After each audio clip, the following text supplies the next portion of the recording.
Ginger Snaps, Cheese, and the Bass Horn Blues, a second line story. Now let me tell you something strange, baby. When I was young, me and my grandmother would sit down on a Sunday afternoon with a plate of ginger snaps and cheese while some dusty old western played on the TV. Yeah, ginger snaps and cheese. Don't make that face, it sounds nasty, but trust me, it was good. Real good. And she'd lean over and say, "See, child, just because it don't sound like it go together don't mean it can't make harmony." That was her kind of sermon. Sweet, crunchy, salty, cheesy, and full of wisdom. Now fast forward to a blazing Sunday on Duplessis Lafreniere Street, where the brass band had the block hot enough to fry catfish on the pavement. The drums were rolling, the horns were preaching, and right in the middle of it all was Kofi the bass horn player. Lord, that man didn't just play, he baptized the whole corner with sound. Folks said Kofi was the bay leaf in the gumbo. Without him, the whole thing would fall flat. Kofi had a way of dragging a note so low it made the streetlights tremble, then lifting it so high it pulled the baby in the stroller to her feet, clapping her little hands on beat. That horn of his? Folks whispered it wasn't just brass, it was blessed, and that's where the old folklore comes in. See, the story goes that long before Kofi, there was a man named Baptiste who blew the first bass horn at a jazz funeral. He was a strange fella, carried a little tin box with him everywhere. One day, folks peeked inside, and what did they see? Ginger snaps and cheese. Baptiste would pop one in his mouth before every procession. He said it kept the rhythm sweet and the sorrow salty. And when he passed, they say the spirit of that odd pairing sank right into the horn, sealing it with flavor only the bold could taste. So when Kofi licked his lips between songs and smirked, people swore they smelled cinnamon and cheddar in the air.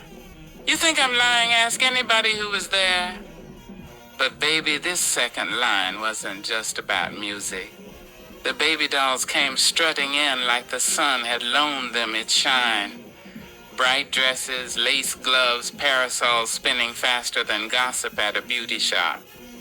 One of them, Miss Odette, winked at Kofi and hollered, "Blow that horn like you mean it, sugar." And he did so heavy, the street cracked a little under the weight of that note. The crowd hollered, waved white handkerchiefs, stomped, and shuffled in the heat. A man in a three-piece suit, with shoes shinier than his future, tripped on the curb, and folks laughed till their ribs hurt. Someone's auntie jumped in, twirling her parasol like it was the spirit itself spinning her around. And let me tell you, there was comedy in the chaos. A drunk fella tried to outdance the baby dolls, failed miserably. His feet tangled, his hat flew, and one baby doll snatched it up, popped it on her own head, and kept right on dancing. The whole block howled. But underneath the laughter, you could feel something bigger moving. That's the thing about a second line. It ain't just a party. It's a sermon with a beat. The band plays, but the creator conducts. Every horn, every clap, every step is a reminder that life is short, but love is wide, and unity is sweeter than any solo. By the time the parade rounded the corner, sweat and joy dripping down the same faces, it hit me.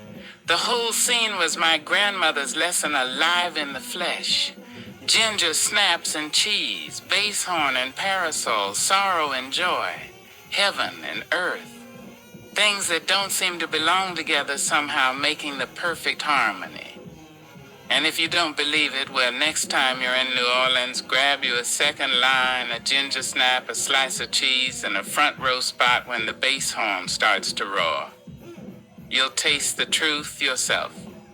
Author's note. Dear reader, if this reflection made you laugh, nod your head, or maybe even feel the spirit move a little, I ask from the bottom of my heart, please consider supporting this work. Every single donation, big or small, helps keep this blog alive, helps me bring you more stories, reflections, and writings, and helps fuel upcoming publications and events in the literary arts. This isn't just about words on a page, it's about keeping the rhythm of culture, storytelling, and spirit alive.